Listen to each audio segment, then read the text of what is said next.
Hi అండి. నేను Swapna. Welcome back to our channel. అందరూ ఎలా ఉన్నారు? నేనైతే బాగున్నాను. మీరు కూడా బాగున్నారనుకుంటున్నాను. మీరు ఎలా ఉన్నారేంటనేది కామెంట్ బాక్స్‌లో కామెంట్ చేసేయండి. ఇంక ఇవాల్టి వ్లాగ్ అయితే మీ అందరికీ నచ్చుతుందండి. వీడియో అయితే లాస్ట్ వరకు చూడండి. నచ్చితే లైక్ చేయండి, షేర్ చేయండి, మన ఛానల్‌ని సబ్స్క్రైబ్ చేసుకోండి. ఇదిగో ఇక్కడైతే నేను రైస్ అయితే పెట్టేశానండి. రైస్ అయితే ఉడుకుతుందనమాట. ఇంక ఈరోజు ఎగ్ కర్రీ చేద్దామని స్టవ్ మీద బాండీ పెట్టుకొని కొంచెం ఆయిల్ అయితే తీసుకుంటున్నానండి. ఇంక ఎగ్ ఫ్రై అయితే చేస్తున్నాననమాట. ఇవాల్టి వ్లాగ్ వచ్చేసి 11:30 అవుతుందండి స్టార్ట్ చేసేసరికి. ముందుగానే ఇక్కడ నేను ఉల్లిపాయలు కట్ చేసి పెట్టుకున్నాను. అలాగే పచ్చిమిరపకాయలు కూడా కట్ చేసి పెట్టుకున్నానండి.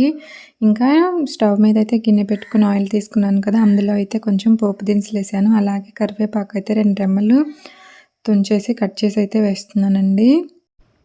మొన్న ఎగ్స్ అయితే ఊళ్ళోకి వచ్చినాయి అనమాట. ఒక ట్రే అయితే తీసుకున్నాము. ఇంకా అందుకని ఎగ్స్ ఉన్నాయి కదా అని ఇంక ఎగ్ కర్రీ అయితే చేస్తున్నాను. ఇక నేనైతే ఇంకా అమ్మ వాళ్ళ ఇంటి దగ్గరే ఉన్నానండి. అమ్మ వాళ్ళ ఇంటి దగ్గర వ్లాగ్స్ అయితే వస్తున్నాయి అనమాట డైలీ మీకు. ఊరికి వచ్చామంటే కనిపించిన ప్రతి ఒక్కళ్ళు ఎప్పుడొచ్చారు, ఉంటారా, వెళ్తారా అనేది ఇలాంటి క్వశ్చన్లు అయితే నార్మల్గా అడుగుతూనే ఉంటారు కదండి. ఇంకంటే మనం చూసిన వాళ్ళు, దగ్గరున్న వాళ్ళైతే వచ్చిన రోజు అడుగుతారనమాట. ఇక తెలియని వాళ్ళైతే మనం వచ్చి 10 రోజులు అవుతున్నా, 20 రోజులు అవుతున్నా, నెల అవుతున్నా ఎప్పుడొచ్చావు, ఉంటావా అని అయితే ఈ ప్రశ్నలు అయితే అడుగుతూనే ఉంటారనమాట. ఎందుకంటే వాళ్ళు చూసేది అప్పుడే కాబట్టి. ఇంకా నన్నైతే ప్రతి ఒక్కళ్ళు ఇవే క్వశ్చన్స్ అనమాట అండి. ఎప్పుడొచ్చారు, ఉంటారా, వెళ్తారా, ఉండండి సెలవులే కదా అని అయితే అడుగుతూ ఉన్నారనమాట. మేమైతే ఉంటానని అయితే చెప్పేస్తున్నాను. ఇంకా పిల్లలకి హాలిడేసే కదా, ఇక అందుకని అయితే ఉంటున్నామని అయితే చెప్తున్నాను. మనం ఈ సమాధానం చెప్పిన తర్వాత నెక్స్ట్ వచ్చే క్వశ్చన్ ఏంటో తెలుసా? ఇది అందరికీ తెలిసే ఉంటుంది. మీ వారు ఎక్కడున్నారు? మరి వంటకి ఇబ్బంది ఉండదా? వండుకుంటారా? వంటొచ్చా? వండుకోవటం వచ్చా? ఇలాంటి ప్రశ్నలు అయితే వస్తూ ఉన్నాయండి.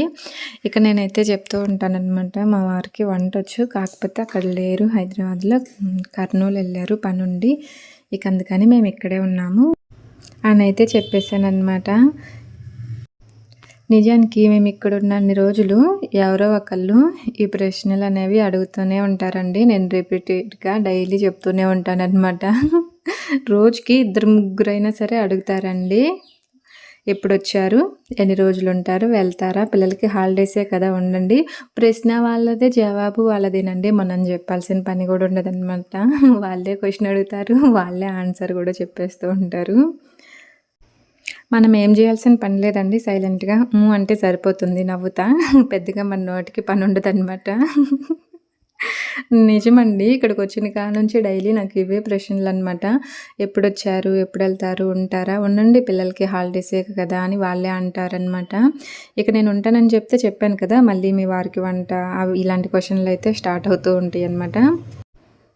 మేము వెళ్దాం అనుకున్నామండి. ఎలక్షన్లు అయిపోయిన తర్వాత ఒక వారం ఉండేసి, ఇక మా వారికి కర్నూలులో కొంచెం వర్క్ ఉందనమాట. అందుకని ఇంక అక్కడికైతే వెళ్ళారు.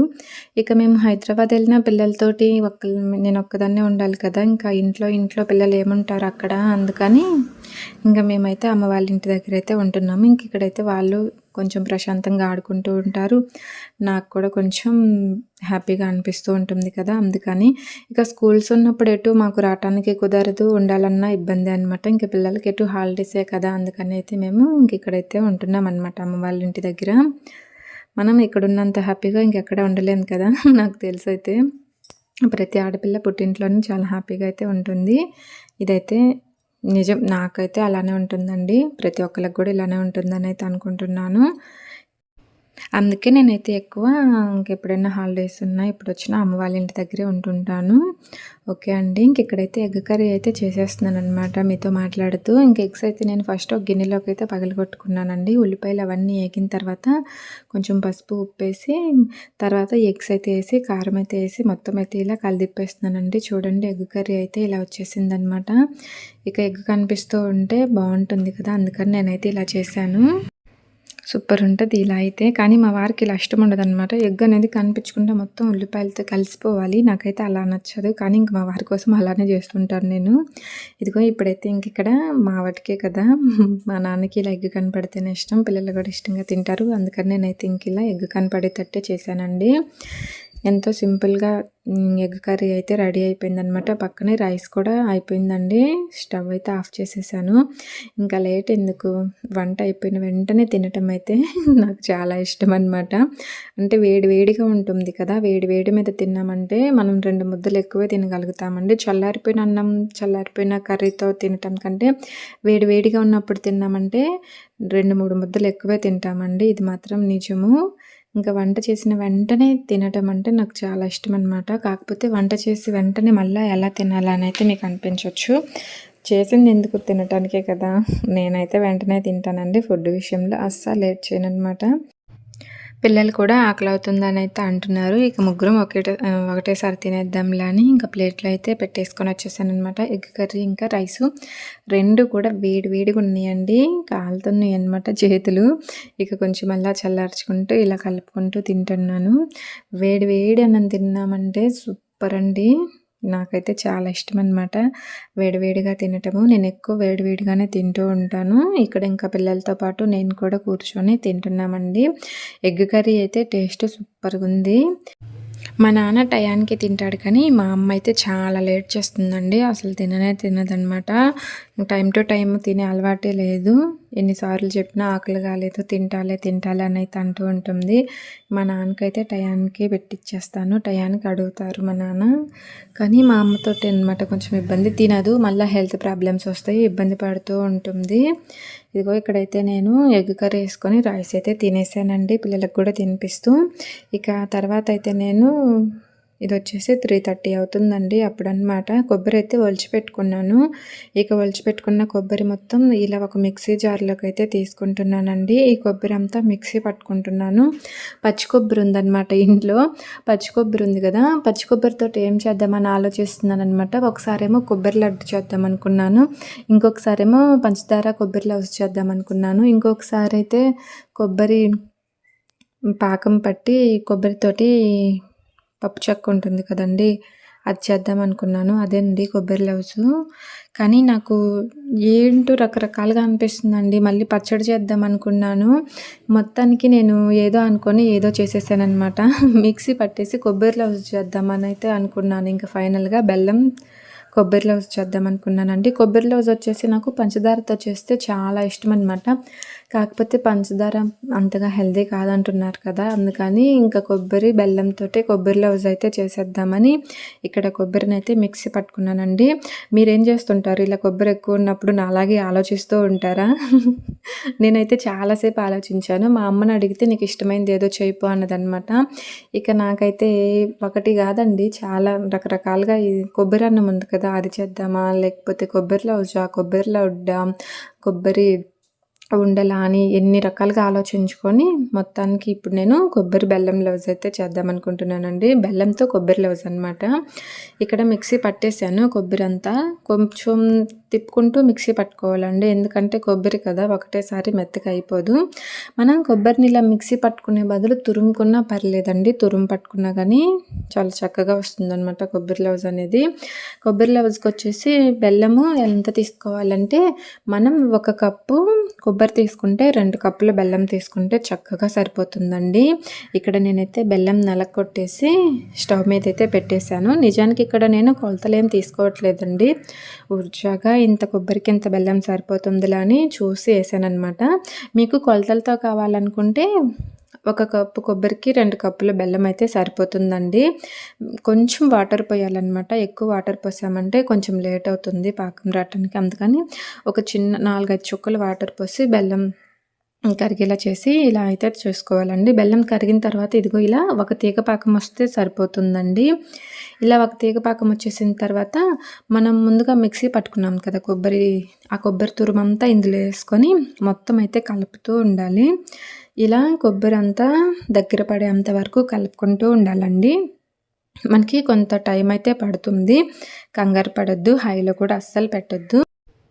కొంతమంది అయితే కొబ్బరి నుంచి పాలు మొత్తం పిండేసి గట్టిగా ఆ పిండిన కొబ్బరిని అయితే పాకంలో వేసుకుంటారండి. నేనైతే ఎలాంటి పాలు పిండలేదనమాట. ఇక మొత్తం కొబ్బరిని అలానే వేసేసాను. కాకపోతే కొంచెం టైం పడుతుంది మనకి, అంతే. అలా పిండకపోవటం వల్ల, పిండామంటే కొంచెం త్వరగా అయిపోతుంది అంతే అండి. నాకైతే అలా ఇష్టం లేదు, అందుకని నేను పాలు అయితే ఏం పిండలేదు. ఇదిగో ఇలా కలుపుకుంటూ ఉన్నానండి. ఇందులో మనం కొంచెం యాలకుల పొడి అయితే వేసుకోవాలండి, మెత్తగా దంచుకొని. ఇలా వచ్చేసిన తర్వాత అదేవిధంగా 3-4 స్పూన్లు నెయ్యి కూడా వేసుకోవాలండి. నెయ్యి వేసుకొని మొత్తం ఇలా కలుపుకుంటూ ఉండాలి. మనకి ఇది లూజుగా ఉంది, అలా ఉందని ఏం భయపడొద్దండి, మనకి చక్కగానే వచ్చేస్తుంది. ఇదిగో ఇక్కడైతే నేను యాలకుల పొడి వేసి ఇంకా నెయ్యి అయితే 2 స్పూన్లు వేస్తున్నానండి. వేసిన తర్వాత తిప్పుకుంటూ ఉండాలి. మనం ఇక్కడ గుర్తుపెట్టుకోవాల్సింది ఏంటంటే, కొబ్బరి వేసిన తర్వాత పాకం తిప్పుకుంటూనే ఉండాలండి. బెల్లం స్టవ్ మీద పెట్టిన కాడ నుంచి మళ్ళీ మనం స్టవ్ ఆఫ్ చేసేంత వరకు సిమ్ టు మీడియంలో ఉంచుకొని స్టవ్ తిప్పుకుంటూ ఉండాలి. ఎక్కడ తిప్పటం అనేది ఆపొద్దండి, గంటె తీసుకొని తిప్పుతూ ఉండాలి. లేకపోతే మనకి అడుగంటేస్తుంది, మాడిపోతుంది. పైనేమో అలానే ఉంటుంది పాకం రాకుండా, అందుకని చుట్టూ కలుపుకుంటూ ఉండాలన్నమాట గంటెతోటి. ఒక ప్లేట్ తీసుకొని ఆ ప్లేట్కి కొంచెం నెయ్యి రాసుకోవాలండి. నెయ్యి రాసుకొని ఇది కొబ్బరి పాకం ఉంది కదా, ఇదంతా ఇప్పుడు ఆ ప్లేట్లో అయితే వేసుకోవాలి. మనకి లడ్డూల్లాగా చుట్టుకోవాలంటే ఇంకా 1 నిమిషం 2 నిమిషాలు ఉంచేయాలండి.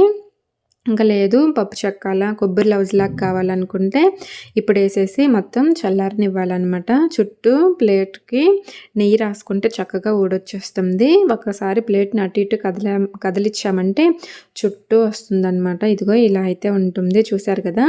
ఇలా మనకి కొంచెం గోరువెచ్చగా అయ్యేంత వరకు ఉంచుకోవాలండి. గోరువెచ్చగా అయిన తర్వాత మనకి ఎలాంటి షేప్ కావాలో అలాంటి షేప్లో ఈ పీసెస్గా కట్ చేసుకోవాలన్నమాట.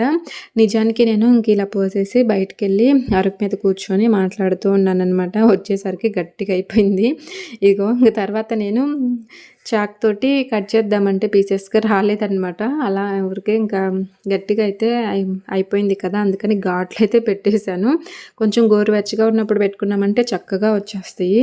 ఇదిగో ఇక్కడైతే నేను ఈ పప్పు చెక్కనైతే ఇలా ఒక సైడ్కి అయితే తీసేసానండి. చూడండి చాలా చక్కగా అచ్చులాగా వచ్చింది కదా, బాగుంది కదా. వీటినైతే మనం కొంచెం ముక్కలుగా కట్ చేసేసుకుందాము. నేనైతే చెప్పాను కదా, గోరువెచ్చగా ఉన్నప్పుడు కట్ చేయటం మర్చిపోయాను అనమాట, అందుకే ఇలా అయిపోయింది. గోరువెచ్చగా ఉన్నప్పుడు కట్ చేసుకున్నామంటే మనకి ఏ సైజులో కావాలో ఆ సైజులో చక్కగా వచ్చేస్తాయి. వీటినన్నిటిని నేనైతే ఇంక ఇలా తుంచేసి ఒక గిన్నెలోకి అయితే పెట్టుకుంటానండి. చూసారు కదా ఎంత సింపుల్గా మనకి కొబ్బరి లౌజ్ అనేది రెడీ అయిపోయింది. ఇంక ఇవాళ వ్లాగ్ అయితే మీకు ఎలా అనిపించిందో చెప్పండి.